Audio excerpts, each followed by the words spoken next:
The letter from the lawyer arrived on the same day Elena Kowalski buried her husband. It was raining in Seattle, the kind of gray, relentless drizzle that seeped into your bones and made you wonder if you'd ever feel warm again. Elena stood at the graveside in a black dress she'd bought at Goodwill because her nice clothes had all been sold months ago to pay for David's treatment. The dress was too big in the shoulders and too short at the knees, but it was black and it was cheap, and that was all that mattered anymore. She watched the casket lower into the earth, and she felt absolutely nothing. That scared her more than the grief had. For 18 months, she'd felt everything too intensely. The terror of the diagnosis, the desperate hope of each new treatment, the crushing disappointment when nothing worked, the exhaustion of caring for someone who was slowly disappearing in front of her eyes. She'd felt so much for so long that when it finally ended, when David took his last breath at 3:47 a.m. on a Tuesday morning with his hand in hers and his eyes fixed on her face, she'd expected to shatter. Instead, she'd gone numb. 18 months. That's how long breast cancer had given them. 18 months of doctors who spoke in statistics and probabilities, of treatments that promised everything and delivered nothing, of hope that bloomed and withered and bloomed again like a flower that refused to accept its season was over. David had fought so hard, harder than anyone she'd ever known, but in the end, the cancer had been stronger. He'd smiled at her the morning he died, actually smiled, his cracked lips curving upward, his sunken eyes finding hers in the dim light of the hospice room. "It's okay, Elena," he'd whispered, his voice barely audible. "It's okay to let me go." She'd wanted to scream at him, to tell him she'd never let go, could never let go, that she would hold on to him until her own heart stopped beating. But she'd looked at his face, the face she'd loved for 15 years, now gaunt and gray and tired beyond anything she'd ever seen. And she'd known. So she kissed his forehead and told him she loved him and held his hand while he slipped away. That had been 4 days ago. 4 days of funeral arrangements and sympathy cards and casseroles from neighbors who meant well but whose kindness felt like sandpaper on raw skin. 4 days of people telling her David was in a better place, that he wasn't suffering anymore, that she was so strong, so brave, such an inspiration. She didn't feel strong. She felt hollow. The priest finished his prayers. The other mourners, a small group, mostly David's colleagues from the university, and a handful of friends who'd stuck around through the ugliness of terminal illness, began to drift toward the parking lot. Elena stayed, watching the cemetery workers fill in the grave, watching the dirt fall on the coffin that held everything she'd ever wanted from life. When she finally turned to leave, the rain had stopped, and the clouds were beginning to break apart. A shaft of sunlight fell across the cemetery, turning the wet grass to gold. She didn't notice. She didn't notice anything until she got home and found the lawyer's letter waiting in her mailbox.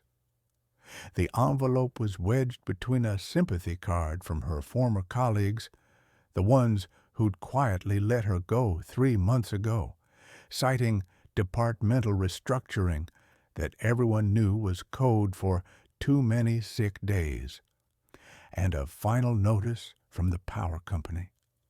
Elena almost threw it away without opening it. What more could the universe possibly take from her? Her husband was dead. Her job was gone. Her savings were decimated. 18 months of cancer treatment had eaten through everything they'd spent 15 years building. Their house was being foreclosed. The bank had been understanding at first, then less so, and now their patience had run out completely. She had nothing left, nothing except grief and exhaustion and a growing certainty that she'd been hollowed out so completely that there was nothing inside worth saving. But the return address caught her eye. Coldfoot, Alaska. Population 47. Her grandfather's town. Victor Kowalski had died 8 months ago, just before David's diagnosis. Elena had gotten the news while sitting in a hospital waiting room, holding David's hand while they waited for the results of his first biopsy. She'd cried. Of course she'd cried. Victor had been the closest thing to a father she'd ever known. But the tears had been brief, interrupted by the oncologist's arrival with news that made everything else seem small and far away. She hadn't been able to attend the funeral. David had been too sick to travel, and she couldn't leave him alone. She'd sent flowers instead, and a card, and promised herself she'd visit Victor's grave someday when things settled down. Things had never settled down. Things had only gotten worse. Now she opened the envelope with trembling hands and read the letter inside. "Dear Miss Kowalski," it began, "I am writing to inform you that you are the sole beneficiary of the estate of Victor Kowalski, deceased. The property consists of 240 acres of undeveloped land in the Brooks Range, including a natural ice cave formation and a small cabin. The property has been assessed at minimal market value due to its remote location and limited development potential." Elena almost stopped reading there. Minimal market value? Of course. Victor had never had money. He'd lived simply, surviving on his pension and his stubbornness and the kind of ornery determination that only Eastern European immigrants of his generation seemed to possess. Whatever he'd left her probably wasn't worth the cost of the plane ticket to claim it. But she kept reading, and the next paragraph changed everything. "Your grandfather specifically requested that you, and only you, inherit this property. He was adamant that no one else should receive it. He left you this message, transcribed exactly as he dictated it. The cave breathes warm. Remember what I taught you, little sunflower? The answer is in the ice." Little sunflower. The words hit her like a physical blow. Elena sat down hard on her front steps, the letter shaking in her hands, tears streaming down her face for the first time since David's funeral. Little sunflower. That's what Victor had called her during those magical summers she'd spent in Alaska as a child, helping him tend his small garden despite the endless daylight and the frozen ground that lurked just inches beneath the surface. Her mother had sent her there every June, eager to get her out of the city and into the care of someone who actually had time for a lonely, curious kid. Elena had loved every minute of it. The vast wilderness, the strange midnight sun, the old man who treated her like the granddaughter he'd never had. Victor had taught her about plants, about survival, about the way life could find a foothold in the most impossible places if you just knew where to look. He'd taught her to see potential where others saw only emptiness, to find hope in frozen ground, to believe that even the coldest winter eventually gave way to spring. "You have a gift, little sunflower," he'd told her once, watching her carefully transplant a seedling from one pot to another. "You understand what plants need. You listen to them. Most people only see what's on the surface, but you see what's underneath." She'd been 12 years old. She'd thought he was just being nice. 20 years later, she'd become a botanist. She'd specialized in extreme environment agriculture, studying how plants survived in conditions that should have killed them, developing techniques for growing food in places where food shouldn't grow. It had never occurred to her that Victor might have been doing the same thing in his own way in his frozen corner of Alaska. The cave breathes warm. Elena read the words again, trying to understand what they meant. Victor's property included an ice cave, that much she knew. He'd mentioned it occasionally, always with a strange gleam in his eye, always in a way that suggested there was more to the story than he was telling. But an ice cave was just that. A cave full of ice, frozen year-round, colder inside than outside, even in the brief Alaskan summer.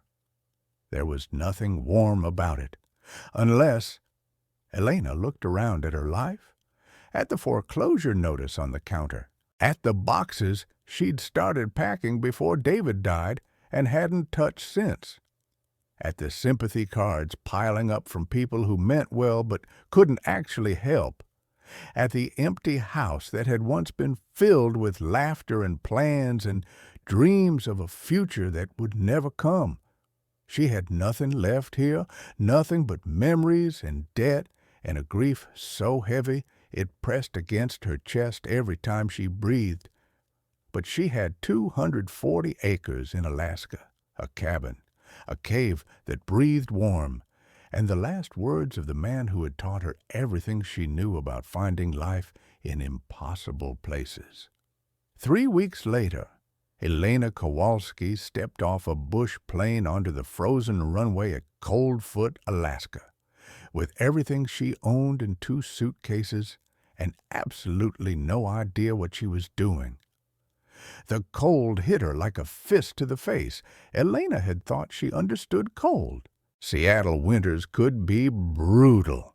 The damp chill that crept through layers and settled in your joints, the rain that turned to ice on the roads, the gray that seemed to seep into everything until you forgot what sunshine looked like.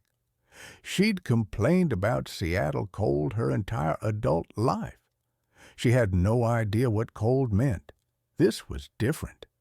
This was cold as a predator, cold as a force of nature, cold as something ancient and pitiless that had been waiting in this frozen landscape since before humans existed and would be waiting long after they were gone.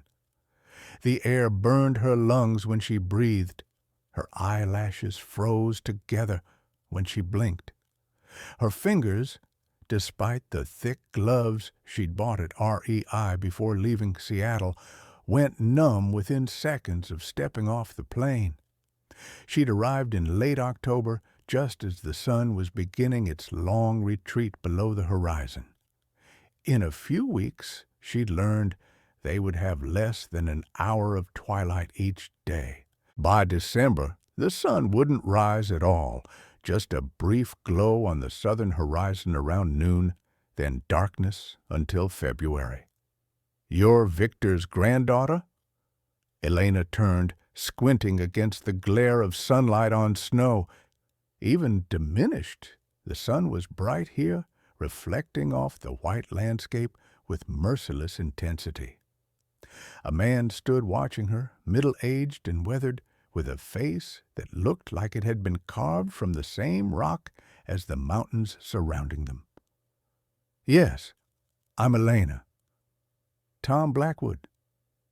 He didn't offer to shake hands, just looked her up and down with the kind of assessment that made her feel like a bug under a microscope. "I run the general store. Your grandfather used to buy supplies from me. Came in every few weeks like clockwork. 50 years running." "It's nice to meet you," Elena said, trying to keep her teeth from chattering. "City girl, huh?" Tom's eyes lingered on her inadequate jacket, her thin gloves, her boots that were rated for Seattle rain, but definitely not for Alaskan cold. "I'm a botanist. I study how plants survive in extreme environments." "Plants? Tom snorted, a sound that seemed to encompass his entire opinion of her, her profession, and her chances of surviving the next month. Good luck with that. Nothing grows here but despair and frostbite. Even the trees give up eventually. He gestured toward the horizon, where the boreal forest that covered most of Alaska's interior thinned and disappeared, replaced by open tundra and distant mountains. It was a landscape of white and gray and pale blue, beautiful in a stark and terrifying way, utterly empty of anything green. "My grandfather seemed to think otherwise," Elena said quietly. Something flickered in Tom's eyes. Amusement, maybe, or pity. "Your grandfather was crazy. No offense to the dead, but everyone knew it. Spent his last years talking about growing vegetables in caves, building greenhouses under the ice. We all figured the cold finally got to his brain. He wasn't crazy." The words came out sharper than Elena intended, fueled by grief and exhaustion and a sudden fierce protectiveness for the old man who had believed in her when no one else did. He survived the Soviet famine in Ukraine. He survived immigrating to America with nothing. He survived 50 Alaskan winters alone. If he said vegetables could grow in an ice cave, I believe him. Tom Blackwood studied her for a long moment. Then he laughed. Not a cruel laugh, but the weary laugh of someone who had seen too many newcomers arrive with dreams and leave with frostbite and broken spirits. "Then you're as crazy as he was. No offense." He jerked his chin toward a battered pickup truck idling nearby, exhaust pluming white in the cold air. "I can give you a ride to his property. It's about an hour from here, assuming the road is passable. After that, you're on your own." "Thank you." "Don't thank me yet. Wait until you see what you've inherited." The drive to Victor's property took them through some of the most desolate landscape Elena had ever seen. The road, if you could call it that, was a narrow track of packed snow and ice, barely wide enough for Tom's truck, winding through frozen tundra that seemed to stretch to the edge of the world. There were no other vehicles, no signs of human habitation, nothing but endless white and the distant silhouettes of mountains that looked like they'd been there since the beginning of time. Tom drove in silence for the first 20 minutes. Elena was grateful. She didn't have the energy for small talk, and besides, she wasn't sure what she'd say. Every mile that passed took her further from everything she knew, deeper into a wilderness that felt like another planet entirely. "You know anything about surviving out here?" Tom asked finally. "I know the basics. I've done some wilderness training." "Seattle wilderness training?" It wasn't a question. "Let me guess. Weekend courses in the Cascades, maybe some camping trips where you drove to a paved campsite and set up a tent within walking distance of a ranger station." Elena felt her face flush. That was, in fact, exactly what her wilderness training had consisted of. Thought so. Tom didn't sound judgmental exactly, more like resigned. "Look, I'm not trying to scare you off. God knows this town could use more people, but you need to understand what you're getting into. The cold here isn't like cold anywhere else. It can drop to 60, 70 below in deep winter. Your skin freezes in seconds. Your lungs can be damaged by breathing too hard. Cars won't start. Pipes freeze solid. Even the fuel in your stove can gel up and refuse to burn. I understand." "No, you don't. Nobody understands until they live through it. But I'll tell you what I tell every newcomer. Respect the cold. Don't underestimate it. Don't think you're tougher than it is. People who make that mistake don't come back." They drove in silence for another few minutes. Then, unexpectedly, Tom spoke again. "Your grandfather was a tough old bastard. Lived out here alone for 50 years, never asked anyone for help, never complained about anything. Even when his wife died, back in '84, I think it was, he just kept going. Said stopping wasn't an option. He never told me about his wife." Elena hadn't known Victor had been married. "Anna, sweet woman. Cancer took her, just like it takes everyone eventually." Tom glanced at Elena. "Victor said you lost your husband recently." "I'm sorry." Elena's throat tightened. "Thank you. Is that why you're here, running away from grief?" The question should have felt intrusive, but something about Tom's tone made it seem almost gentle, like he was asking not to judge, but to understand. "Maybe," Elena admitted. "I don't know anymore. I don't know why I do anything. I needed to go somewhere. And Victor left me this place. His last message said the cave breathes warm. I need to know what that means." Tom was quiet for a moment. Then he nodded, as if she'd passed some kind of test. The cave. Yeah, he was obsessed with that cave. Spent most of his time there, especially toward the end. We all thought he'd finally lost it completely. An old man talking to the ice, convinced he could grow tomatoes in February. Tom shook his head. But maybe he knew something we didn't. Victor was always smarter than he let on. The truck crested a small ridge, and suddenly Elena could see the cabin. It was smaller than she'd expected. A single-story structure, maybe 400 square feet, built from logs that had weathered to a silvery gray. It sat in a small clearing surrounded by scraggly spruce trees, looking like it had grown out of the landscape rather than been built on it. Smoke should have been rising from the chimney, but of course there was no one to build a fire anymore. The cabin looked abandoned, forgotten, like the wilderness was already beginning to reclaim it. "Home, sweet home," Tom said.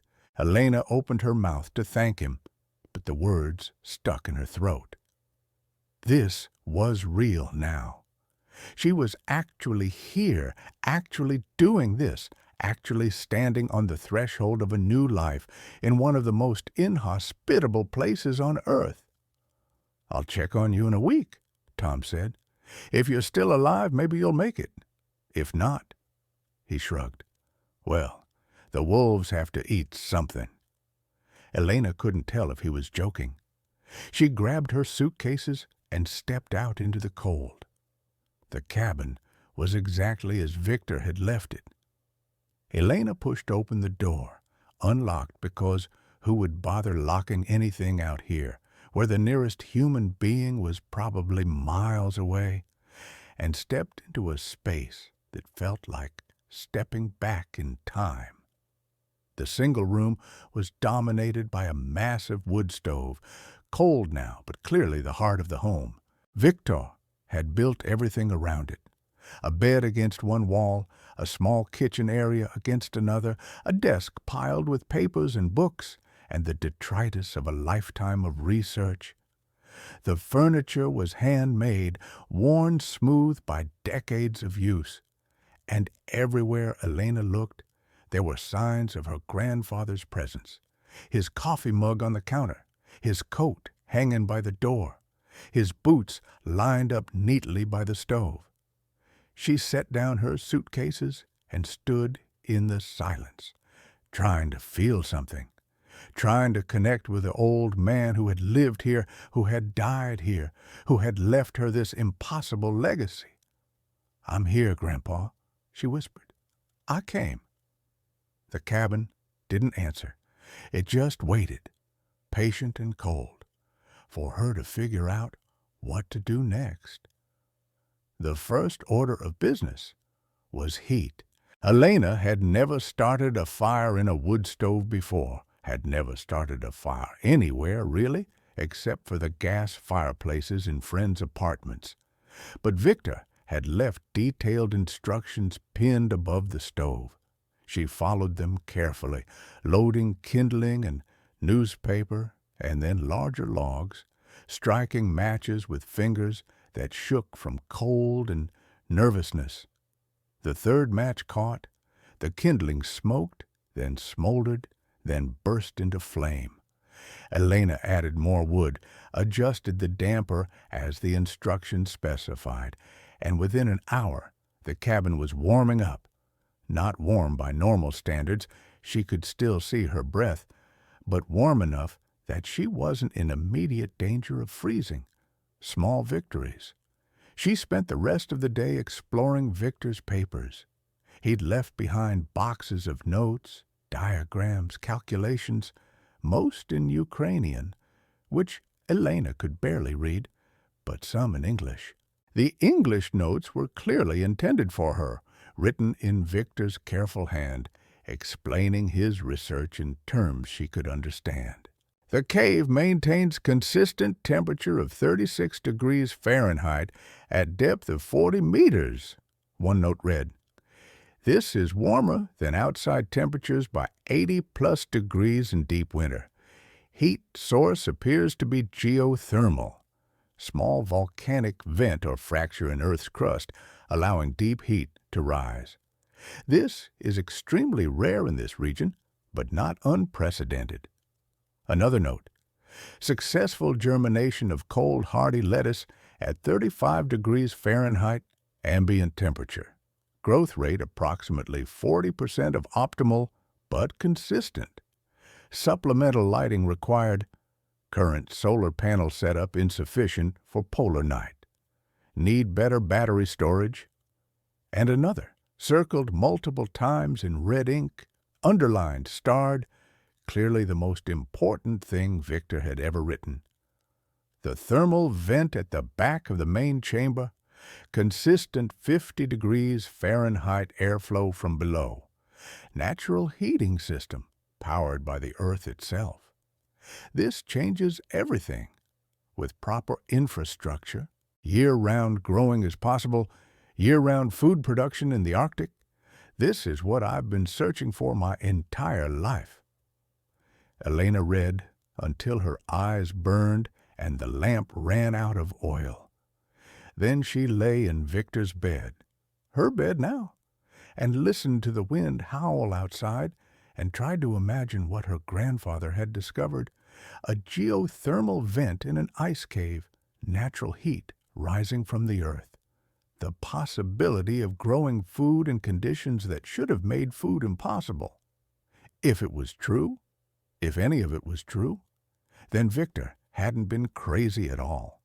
He'd been a visionary, a pioneer, a man who had spent his entire life searching for a solution to a problem most people didn't even know existed. The problem of food security in extreme environments. The problem of survival when the supply chains broke down. The problem of feeding people in a world where climate was becoming increasingly unpredictable, where disasters were becoming increasingly common, where the ability to grow your own food might someday be the difference between life and death. Victor had lived through famine.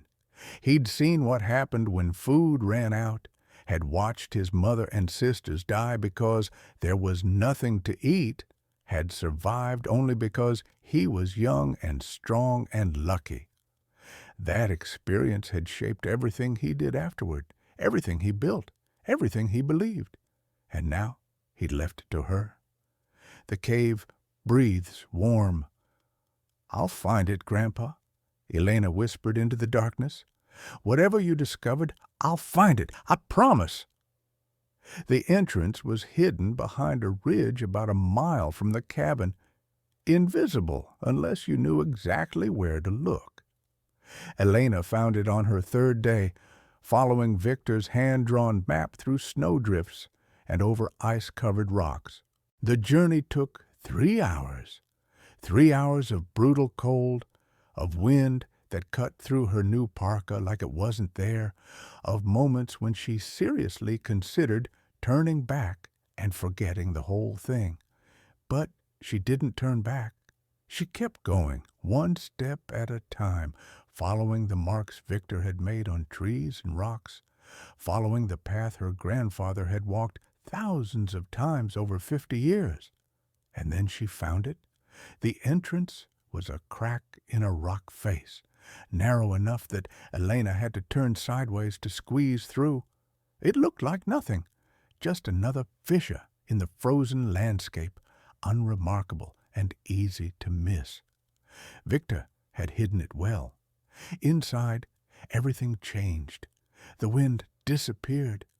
The howling that had been her constant companion since arriving in Coldfoot fell silent, replaced by a stillness so complete it felt sacred. Elena clicked on her headlamp, a good one, purchased in Fairbanks during her layover, and the light caught ice crystals on the walls, turning them into diamonds, into stars, into something magical and otherworldly. The passage sloped downward, leading deeper into the rock. Elena followed it carefully, testing each step, aware that a fall here could be fatal. No one knew where she was. No one would come looking if she didn't return. But she kept going, because 30 feet down she began to feel it, warmth, rising from below like breath. The sensation was so unexpected that Elena stopped, convinced she was imagining it. This was an ice cave. It should have been colder than the surface, not warmer. The laws of physics were clear on this point. But the warmth was real. She could feel it on her face, gentle but unmistakable, flowing upward from somewhere below. The cave breathes warm. Elena kept descending. The temperature rose with each step, not dramatically, but noticeably. By the time the passage opened into a larger chamber, her thermometer read 45 degrees Fahrenheit. 45 degrees, in a place where the outside temperature was 20 below zero. The chamber was roughly the size of a basketball court, with a ceiling that disappeared into darkness above. Ice formations covered the walls, massive stalactites and columns that had been growing for thousands of years, crystalline and beautiful and utterly alien. But the floor was bare rock, dark stone free of ice, with cracks running through it like veins. And from those cracks steam rose in gentle wisps, curling upward toward the ceiling, warming the air, making the impossible possible.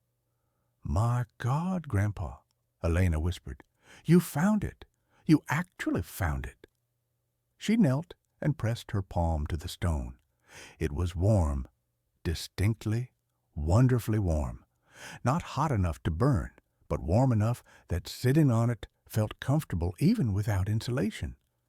Geothermal heat, rising from deep in the earth, through some crack or fissure in the rock, warming this chamber even as the surface above plunged to temperatures that could kill in minutes.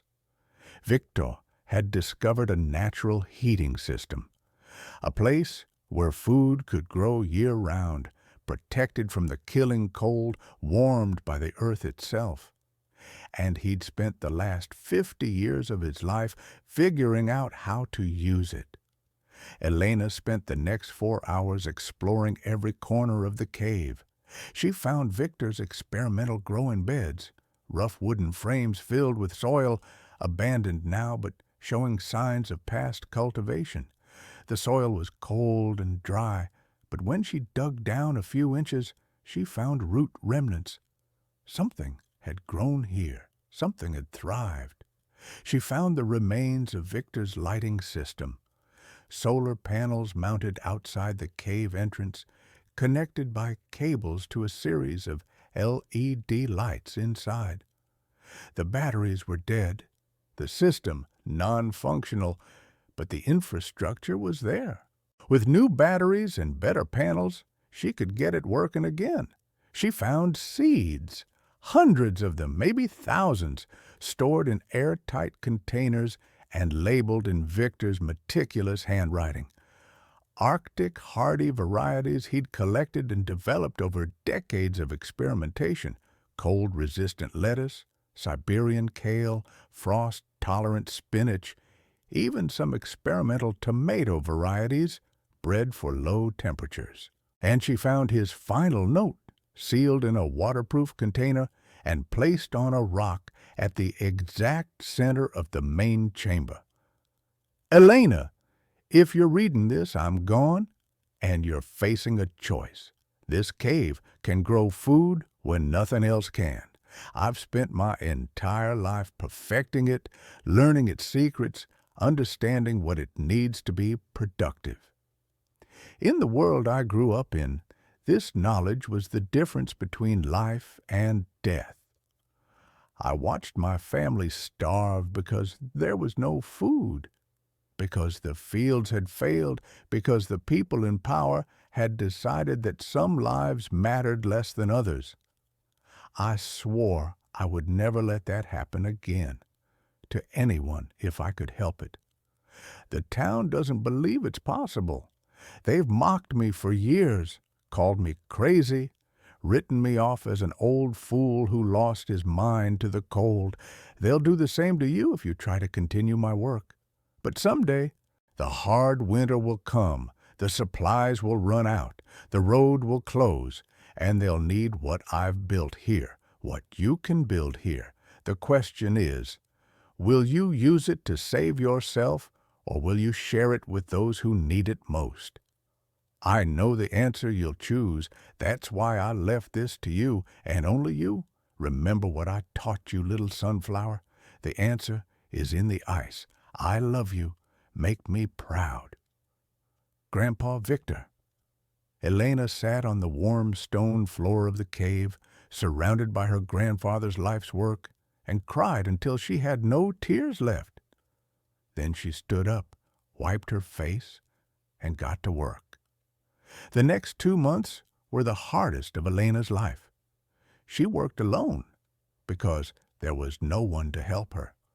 The townspeople, all 45 of them, had made their opinion of Victor's crazy cave abundantly clear, and they weren't inclined to revise that opinion just because his equally crazy granddaughter had shown up to continue his work. That was fine.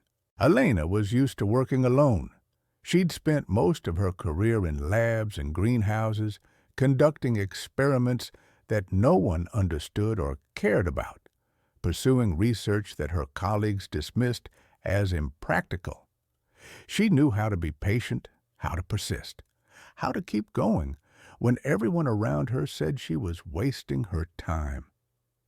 She rebuilt Victor's growing beds first. The frames were still sound, but the soil had degraded over the years since his death.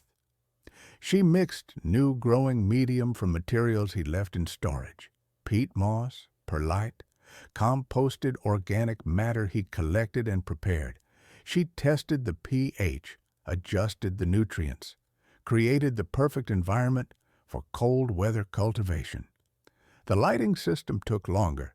Victor's solar panels were 20 years old and barely functional. His batteries were dead. His wiring was corroded. Elena had to improvise, ordering new equipment from Fairbanks, waiting weeks for it to arrive, cannibalizing parts from multiple systems to create something that worked. She installed LED grow lights, more efficient than anything Victor had access to, able to provide the specific wavelengths plants needed for photosynthesis. She connected them to new batteries, charged by a small wind turbine she found half assembled in Victor's shed. The turbine had never been finished. Victor had died before he could complete it, but Elena figured out how to make it work. And then, finally, she planted her first seeds. Siberian kale, the hardiest crop in Victor's collection, bred specifically for cold weather growing. Elena planted 3 beds worth, set up irrigation using meltwater from the ice formations, and waited. The first sprouts appeared after 6 days. Elena cried when she saw them, tiny green promises pushing up through the dark soil, reaching toward the artificial light like they were reaching for hope itself. She'd grown plants her entire career, had germinated thousands of seeds in labs and greenhouses and controlled environments, but she'd never seen anything as beautiful as those tiny green shoots growing in a cave under the ice, in a place where nothing should be able to grow at all. Victor had been right. He'd been right all along. The cave could breathe life. By late November, Elena had a functioning garden. It wasn't much. 3 beds of kale, 2 of lettuce, 1 of spinach, but it was producing.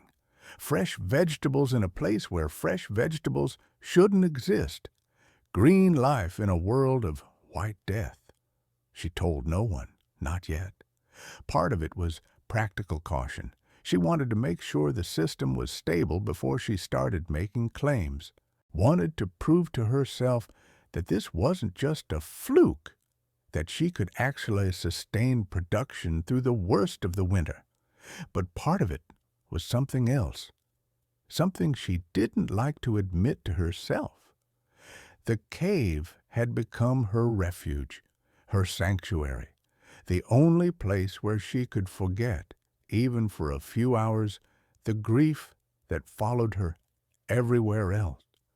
When she was working in the cave, tending plants, adjusting lights, checking temperatures, she didn't think about David, didn't think about the life she'd lost, didn't think about anything except the green growing things under her care.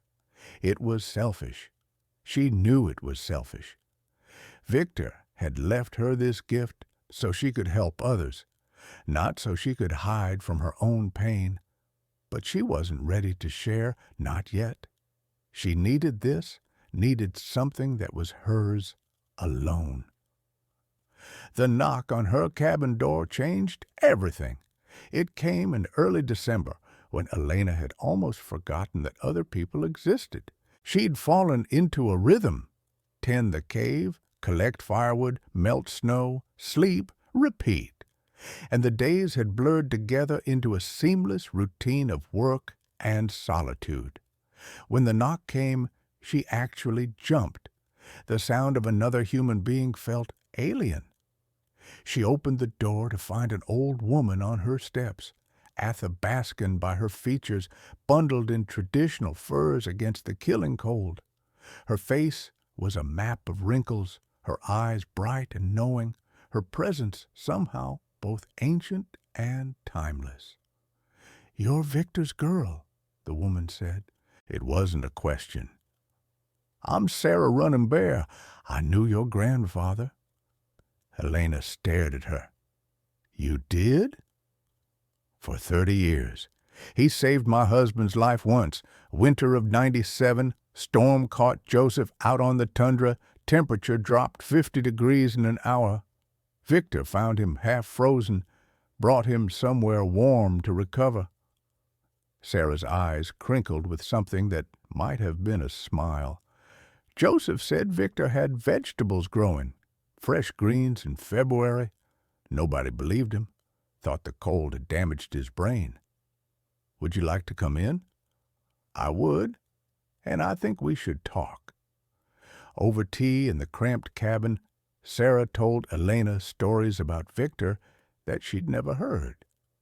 She'd learned that Victor had arrived in Coldfoot in 1962, a Ukrainian immigrant with nothing but the clothes on his back and a determination forged in the fires of famine. She learned that he'd married an Alaskan woman named Anna, who had taught him to survive in the North, who had died of cancer in 1984 and left him alone with his grief and his obsession. She learned that the obsession had consumed him. The belief that food could grow anywhere, that no one ever had to starve, that there was always a way to survive if you were smart enough and stubborn enough to find it. He discovered the cave in 1985, Sarah explained. Quite by accident, he was tracking a wounded caribou and followed it into the rocks. The caribou died, but Victor found something better. He found the heat. And no one believed him. Would you? A crazy old immigrant claiming he could grow tomatoes in the Arctic? Sarah shook her head. We all thought he'd lost his mind. But I remembered what my husband said. And I've watched you, Elena. Seen you going to that cave every day, staying for hours, coming back with dirt under your fingernails. Elena was quiet for a long moment. Then she made a decision. Would you like to see it? Sarah wept when she saw the cave, not sad tears, joyful ones, the tears of someone who had just witnessed a miracle, who had spent years hoping for proof of something everyone else dismissed as impossible. Victor, she whispered, touching a kale leaf like it was made of gold, you stubborn old man, you actually did it. She turned to Elena, her eyes bright with tears, and something else, something that looked like hope. This winter is going to be bad, she said, the worst in years. I feel it in my bones, and my bones have never been wrong. The supply planes won't be able to fly, the road will close for months, and this town doesn't have enough stored food to last. People are going to get hungry, really hungry. You think? I think your grandfather waited his whole life for someone to believe him. I think he left you this cave because he knew the time would come when it was needed. Sarah gripped Elena's hands. Are you going to finish what he started? Elena thought about the note Victor had left her, the choice he'd given her.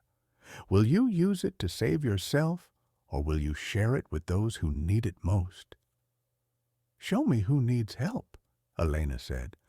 I'll do what I can.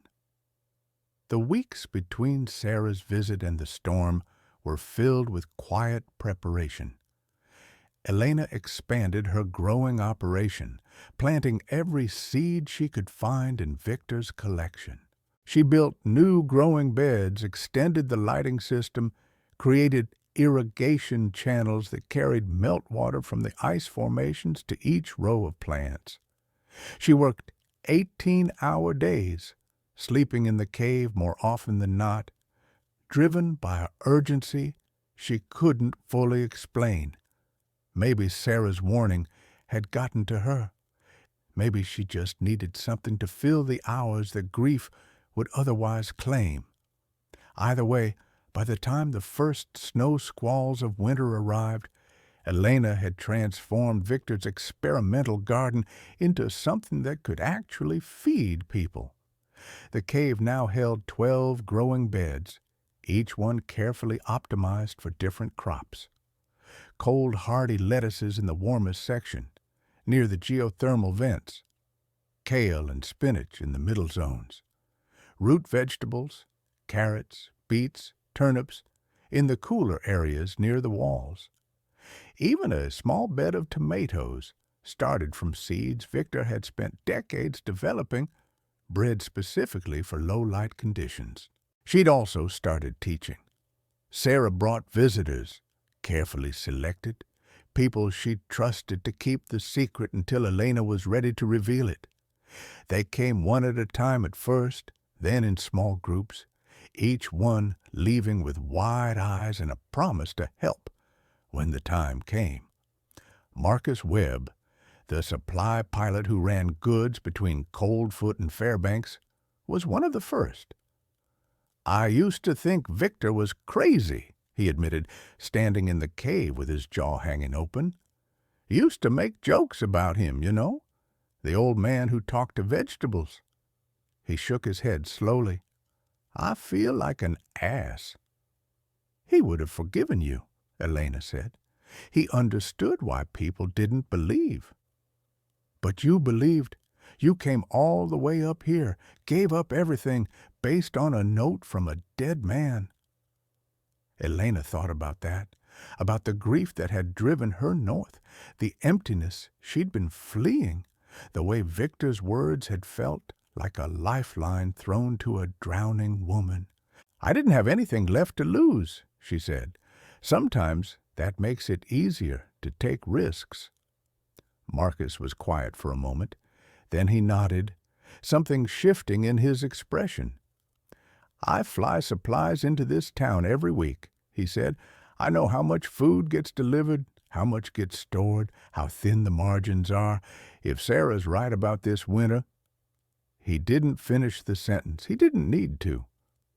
When you need help moving vegetables from this cave to people who need them, you call me. I've got a snowmobile and a dog team. I know every trail between here and town. Thank you. Don't thank me yet. Let's see if we can actually pull this off first.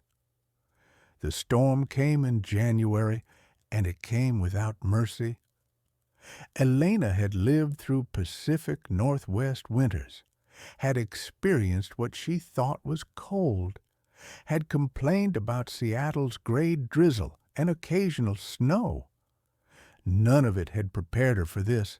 The Weather Service called it a historic polar vortex event, a disruption in the atmospheric patterns that normally kept the coldest Arctic air contained, allowing it to spill south with devastating force. Temperatures dropped to 67 below zero, cold enough that exposed skin froze in seconds, cold enough that the very air seemed to crystallize around you.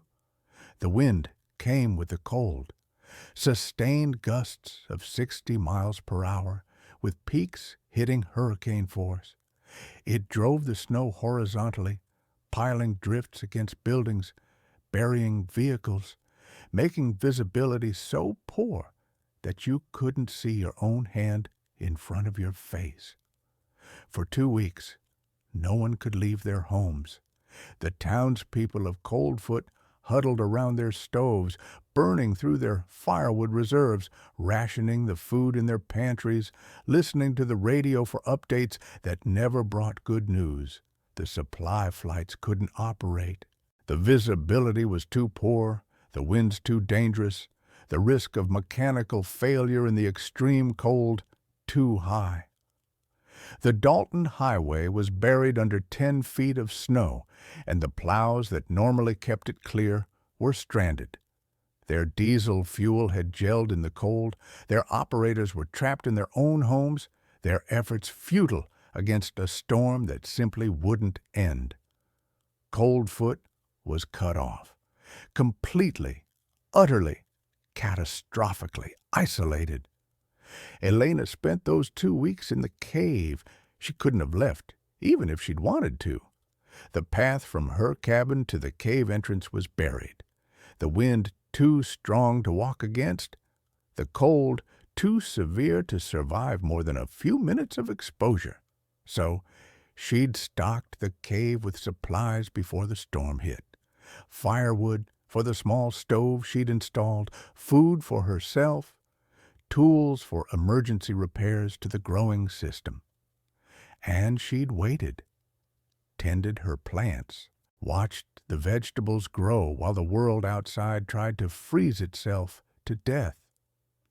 When the storm finally eased enough to allow travel, not stopped, just eased, the wind dropping to merely dangerous instead of lethal, Elena strapped on her snowshoes and began the brutal trek to town. It took 4 hours to cover a distance that normally took 40 minutes. The snow was chest-deep in places, waist-deep everywhere else. The wind cut through her parka like it wasn't there. Twice she fell through snow bridges into hidden depressions, had to dig herself out with frozen fingers and shaking arms. But she kept going, because she knew what she'd find in town, and she knew what she could offer. Tom Blackwood stood in his general store, staring at nearly empty shelves. The pasta was gone. The canned goods were nearly depleted. The frozen meat had spoiled when the power failed during the worst of the storm, and the propane that kept the backup generator running was almost exhausted. He had maybe a week of food left, not enough to feed himself and his wife, let alone the 43 other people in town who were counting on him for supplies. He was doing the math that no one wanted to do. 45 people. Maybe 3 weeks of food if they rationed carefully. The storm showed no signs of breaking completely for at least another month. They were going to starve, not quickly, not dramatically, but slowly, painfully, watching their bodies consume themselves while they waited for help that might not come in time. He'd been mayor of Coldfoot for 15 years. He'd guided this community through hard winters before, through supply shortages and medical emergencies and all the crises that came with living at the edge of the habitable world. But he'd never faced anything like this. He'd never had to look at his neighbors and calculate which ones might survive and which ones wouldn't. The door opened, letting in a blast of cold air and a figure that looked like it had crawled out of a snowbank. Elena Kowalski stood in the doorway, frost-covered and exhausted, holding something wrapped in cloth against her chest. "There's another option," she said. Tom stared at her.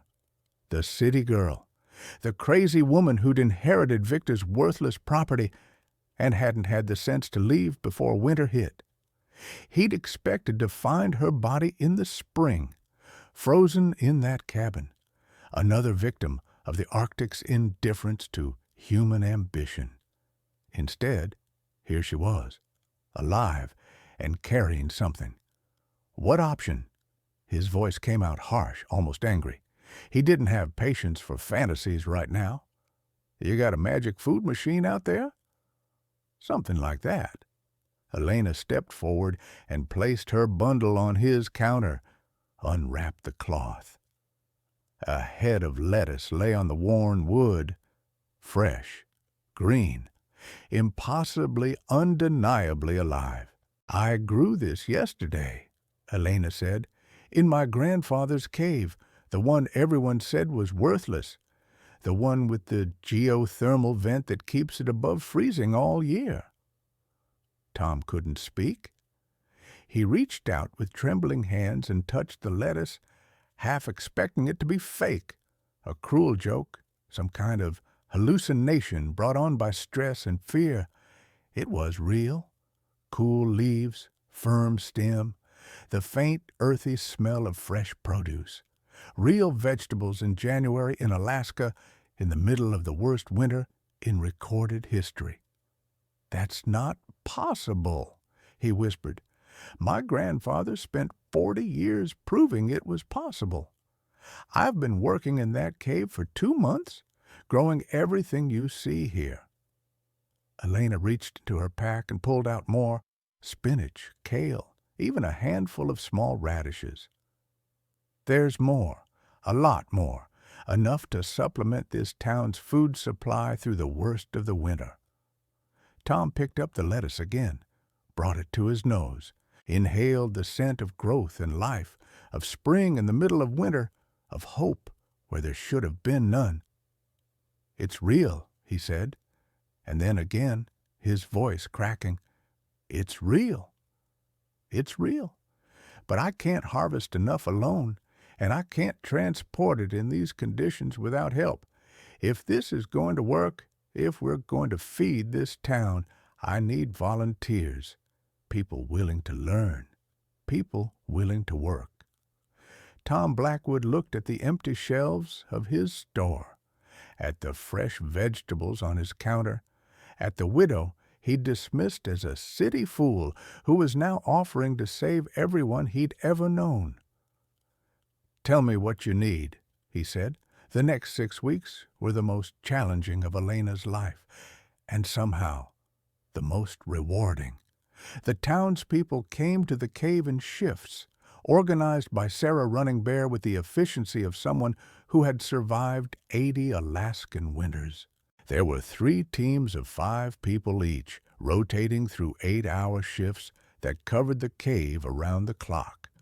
Someone was always there, always planting, always tending, always harvesting. They were skeptical at first. Even after seeing the vegetables Tom brought back from that first meeting, many of them couldn't quite believe it until they experienced it themselves. Until they squeezed through the narrow entrance and felt the wind disappear. Until they descended into the earth and felt the warmth rising from below. Until they stood in that impossible chamber and saw rows of green growing under artificial lights, surrounded by walls of ice that sparkled like diamonds. "My God," whispered Margaret Chin, the town's school teacher, during her first visit. She was 63 years old and had lived in Alaska her entire life. All those years Victor talked about this place, we all thought he was crazy. He was crazy, Tom Blackwood said. He'd appointed himself head of logistics, organizing the transportation of vegetables from cave to town. Crazy enough to believe something impossible, crazy enough to spend 50 years making it work. Elena taught them everything Victor had taught her, and everything she'd learned on her own: how to germinate seeds in cold soil, how to maximize growth with limited light, how to harvest without killing the plant so it would produce again and again, how to use the cave's natural humidity to reduce irrigation needs, how to rotate crops to keep the soil healthy. The learning curve was steep. These were people who'd never gardened in their lives, people who'd always relied on supply shipments for their fresh produce, who'd assumed that growing food was something that happened somewhere else, in warmer climates, by other people. But desperation is a powerful teacher, and within a week, most of them could handle basic cultivation tasks. Marcus Webb became the transportation coordinator, organizing teams to move harvested vegetables from cave to town. He'd modified his snowmobile to pull a sled, and he made runs every day regardless of weather, navigating by instinct and GPS through conditions that would have killed anyone less experienced. He also organized a dog team, borrowed from a neighbor who bred huskies, for days when the snow was too deep even for the snowmobile. Tom Blackwood became the distribution manager. He tracked every vegetable that came out of the cave, rationing the fresh produce so it would stretch as far as possible. The elderly and the children ate first. The healthy adults got whatever was left. No one complained about portions. No one hoarded. The crisis had stripped away the petty grievances that normally divided the community, leaving only the essentials: survive together or starve alone. And Sarah Running Bear became Elena's partner in everything. She shared traditional knowledge that complemented Victor's science, which native plants could be added to the growing beds to improve nutrition, which preservation techniques would help the harvest last longer, which weather patterns signaled safe travel conditions. She also served as translator and diplomat, smoothing over conflicts, explaining the science to skeptics, convincing the holdouts that this wasn't witchcraft or delusion, but simply survival. The cave became more than a garden. It became a community center, a gathering place, a temple of green life in a world of white death. People who hadn't spoken in years worked side by side, their old feuds forgotten in the shared labor of staying alive. Couples who'd been drifting apart found each other again, reconnected by the intimacy of tending plants together. Children who'd grown up thinking vegetables came from cans discovered the magic of watching seeds become food. They fed a town that should have starved. It wasn't easy. Some days the wind was too strong to make the journey to the cave. Some days the cold was so brutal that even 5 minutes of exposure meant risking frostbite. Some days the generators failed, or the lights flickered, or a crop died unexpectedly and had to be replaced. But they persevered, they adapted, they survived. And slowly, impossibly, the vegetables kept growing. The storm finally broke in late February. The wind died first, dropping from its constant howl to something almost like silence. Then the clouds began to part, revealing a sky so blue and so vast that Elena, who had spent 2 months seeing nothing but gray and white, actually cried when she looked at it. The supply plane arrived 3 days later, the first aircraft to reach Coldfoot in almost 8 weeks. Marcus heard it first, the distant drone of an engine that sounded like salvation. The whole town gathered at the airstrip to meet it. 45 people, thinner than they'd been in November, but alive, all of them alive, watching the small plane circle and descend through air that was still cold enough to freeze exposed skin, but no longer cold enough to kill. The pilot was a man named Jack Morrison, a veteran of Alaska's bush country who'd been flying supplies into remote communities for 30 years. He'd seen a lot of things in his career.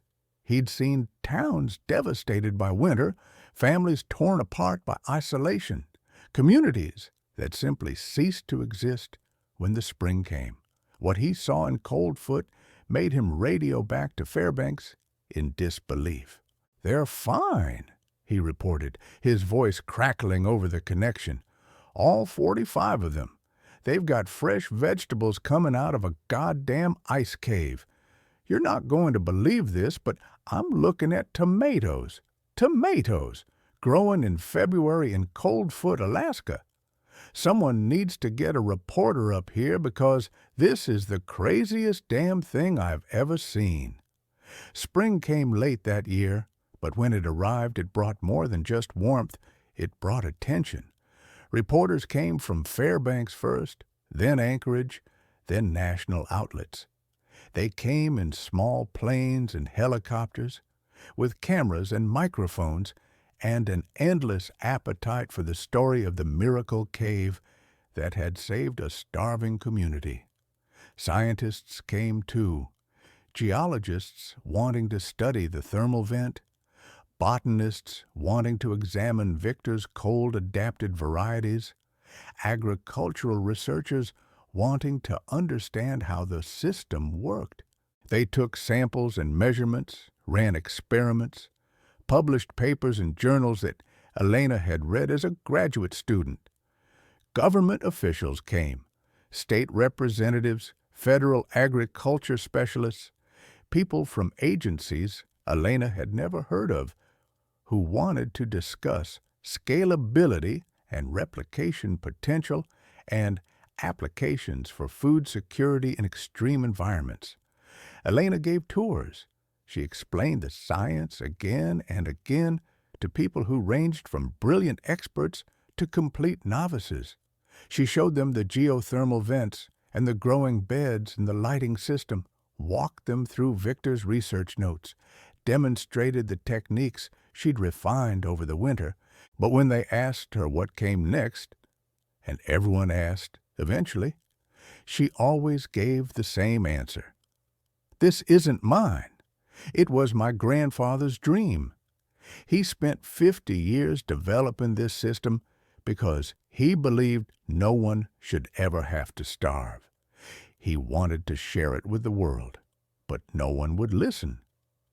Elena would pause, letting that sink in. "Now they're listening, and I'm going to teach anyone who wants to learn." "But you could patent this," one reporter said, confused. "You could make millions." Elena thought about Victor's note, about the Soviet famine that had shaped his entire life, about the choice he'd given her. I could, she agreed, but that's not why I'm here. 3 years later, the Victor Kowalski Arctic Agriculture Institute opened its doors to its first class of students. The building stood at the edge of Coldfoot, a modern structure that somehow managed to look like it belonged there, built with input from the community, funded by a combination of grants, donations, and revenue from the now famous Cave Farm, which had become a tourist attraction in its own right.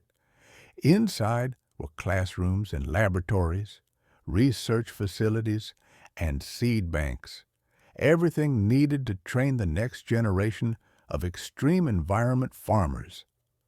The curriculum drew from Victor's 50 years of research, Elena's scientific expertise, and Sarah Running Bear's traditional knowledge.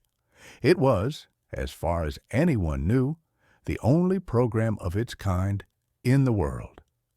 Elena stood at the entrance on opening day, watching students file in from across the circumpolar world. They came from Alaska and Canada, from Greenland and Norway, from Russia and Finland. They came because they'd heard about the widow who grew vegetables in an ice cave and saved a starving town.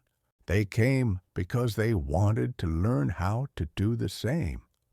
Tom Blackwood stood beside her, his skepticism long since transformed into something like pride. "Your grandfather would be insufferable if he could see this," he said. "All those years we told him he was crazy, and now look. His name's on a building. There's a statue of him in the lobby." "He wouldn't care about the statue," Elena said. "He'd care about the students, about what they'll build after they leave here." "And you? What do you care about?"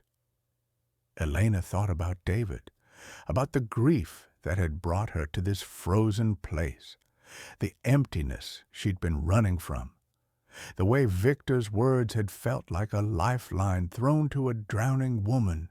She'd spent so long holding on to that grief, wearing it like armor against a world that had taken everything from her. But somewhere in that cave, somewhere in those months of struggle and survival and learning to grow things in the impossible cold, something had changed. The ice around her heart had begun to thaw, not because the grief was gone, but because she'd found something worth living for, worth working for, worth waking up every morning to continue. "I want to keep growing things," she said finally. "That's all. Just keep growing things." Tom nodded like this made perfect sense. "Well, you've got plenty of people wanting to learn how." The first class filed into the building. 12 students from 6 countries, each one carrying the same spark of stubborn hope that had driven Victor to spend 50 years perfecting his impossible dream. Elena followed them inside, ready to teach. Behind her, the sun rose over the Brooks Range, painting the snow in shades of pink and gold. The air was cold. It was always cold here, but it was the clean cold of spring, the cold that promised summer would eventually come. And somewhere beneath the frozen ground, in a cave that breathed warm, the tomatoes were beginning to flower. Author's note: while this story is fictional, geothermal greenhouses are real and growing in popularity in cold climates. In Iceland, geothermal heat produces bananas and tomatoes year-round. In Alaska, researchers are experimenting with similar techniques on a smaller scale. The technology to grow food in extreme environments exists. It just needs people willing to use it, dedicated to the survivors, the dreamers, and those who refuse to accept that anything is impossible.